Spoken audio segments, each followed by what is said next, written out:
So some text messages that the St. Louis mayor had privately released through a public records request showing a different take when it comes to what to do about gun violence and violent crime. Good morning, Springfield's Morning News. I'm Greg Bishop on 92.7 WMAY. Springfield's News and Talk and KSDK, Mark Maxwell, a name that a lot of people are familiar with here in Springfield. He was a State House reporter here.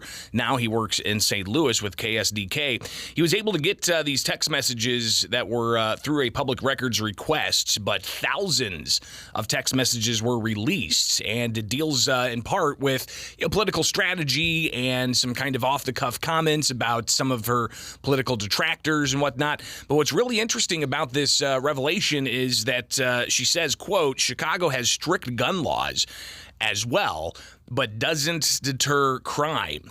It's about investing in people, she said in a text message on March 21st to an advisor.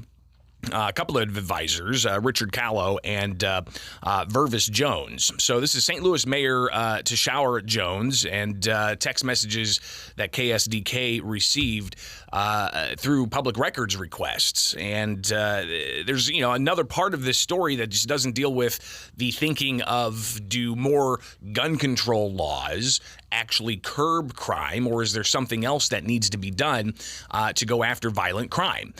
Because the text messages, there were tons of them released, and it seems that it may have been a mistake to release all of these text messages.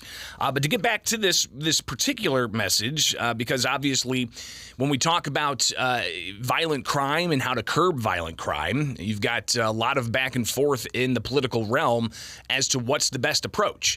You hear a lot in the state of Illinois with Democrats in the supermajority saying that they need more gun control laws, and even Governor J.B. Pritzker, as we unpacked time and again, upholding the ban on certain semi-automatic weapons and magazines over certain capacities that he enacted earlier this year, a law that's in the courts with the Seventh Circuit Court of Appeals having that challenge under advisement. We still don't know when that ruling is going to be released and how quickly it could go to the U.S. Supreme Court.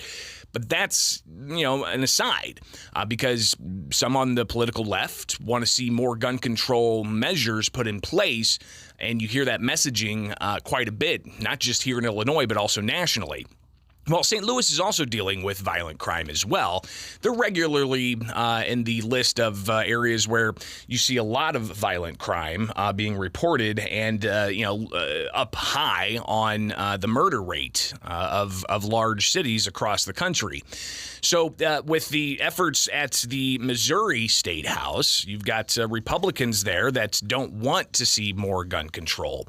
But back to this message that St. Louis's mayor had, again, quote, and this was a text message that Mayor Jones sent to her father and another political advisor saying, quote, Chicago has strict gun laws as well, but that doesn't deter violence. She goes on to say, it's about investing in the people. So is this a turning point of sorts, or is this just a mere, off-the-cuff statement about the political realities when it comes to addressing violent crime? Rather fascinating to see this again, the full story from KSDK, which goes even further into it to talk about, a variety of other conversations that were had via text that may not have been intended to be released, but were released. But the mayor's office down in St. Louis putting out a statement to KSDK saying gun laws are just one part of the solution.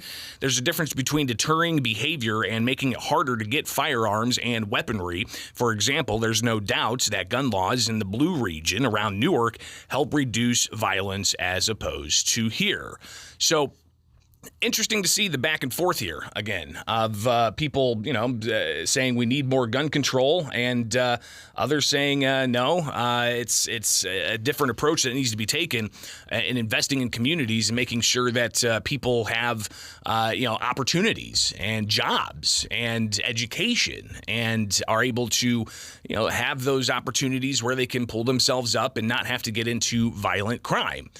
So again, it's always fascinating fascinating to see kind of when you lift the curtain and hear or read some of these private comments and how that might contradict public sentiments. And those public sentiments from the St. Louis mayor seems to indicate, yeah, we need more gun control, and critical of the Missouri legislature for not enacting more gun control, but privately showing that, quote, Chicago has strict gun laws as well, but that doesn't deter violence. It's about investing in the people. So again, that's a story that broke late last week down in the St. Louis metro area from KSDK. If you get a chance, you might want to read that. And that's just one aspect of the thousands of text messages that were released in a public records request. So kind of fascinating. Again, the headline, the St. Louis mayor's office says her text messages doubting effectiveness of strict gun laws lacked context, they say. But I'll read the text again. I don't know if there's much context more that you need to add to this. But, quote, Chicago has strict gun laws as well, but that doesn't deter gun violence, Mayor Jones texted. It's about investing in the people. Is this more pervasive of an idea than is led on to be publicly? I guess that's something we'll have to all sit back and watch and see what happens. It is Springfield's Morning News. I'm Greg Bishop on 92.7 WMAY, Springfield's News and Talk. Follow me anywhere. Just search Bishop on Air, and we can connect that way. Again, Bishop on Air. Twitter, Facebook, YouTube, just find me there.